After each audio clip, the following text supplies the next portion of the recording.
शिल्पा, सगळं खर्च वगैरे भागून आपल्याकडे ह्या महिन्यात 15,000 रुपये उरलेत. जेव्हा तुम्हाला पैशाची गरज लागेल तेव्हा मला सांगा, मी पैसा आत लॉकरमध्ये ठेवून देते. ठीक आहे. हाय, बोला की. मी येत आहे. कुठे? आमच्या घरी. ठीक आहे ठीक आहे, या तुम्ही. काय पैशाची गरज होती? ठीक आहे, या तुम्ही, मी बघतो.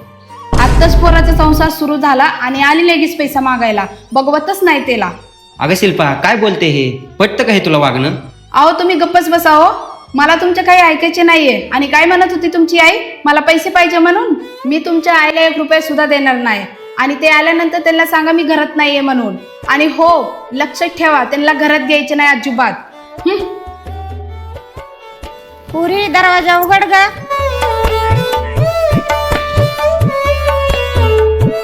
अहो आई, शिल्पा तर घरी नाहीये.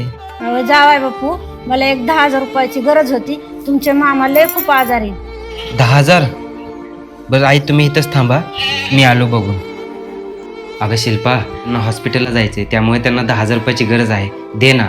त्यांना सांगा सरकारी हॉस्पिटलमध्ये जावं म्हणून, तिथं फ्रीमध्ये इलाज होईल. आणि त्यांना सांगा आपल्याकडे पैसे नाहीये म्हणून.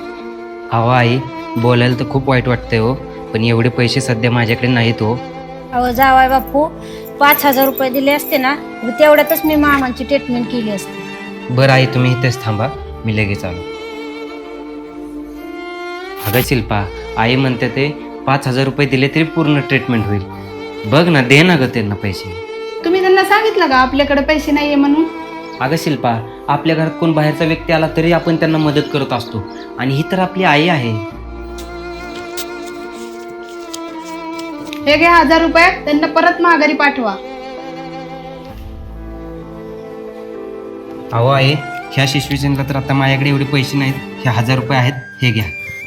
जावाई, हे 1,000 रुपये माझ्यासाठी खूप आहे, येते मी. शिल्पा, मला खूप वाईट वाटते ग, तुझ्याकडे 10,000 रुपये असून सुद्धा तू सासूबाईंना 10,000 रुपये दिले नाही. काय? माझी आई आली होती? अहो तुम्ही आधी का सांगितलं नाही? प्लीज त्याला बोलवा ना, मी त्याला लगेच 10,000 रुपये देते आणि लगेच त्याच्यासाठी स्वयंपाक काहीतरी बनवते. वा शिल्पा, खूप छान. तुला वाटलं की माझी आई आली म्हणून तू तिला दरवाजातून बाहेर काढत होते, आणि आता तुला समजलं की तुझी आई आली म्हणून तुझ्यासाठी तू सर्व करायला तयार झालीस. एक लक्षात ठेव शिल्पा, आई असो किंवा सासू, दोघींमध्ये कधीच भेदभाव नाही केला पाहिजे.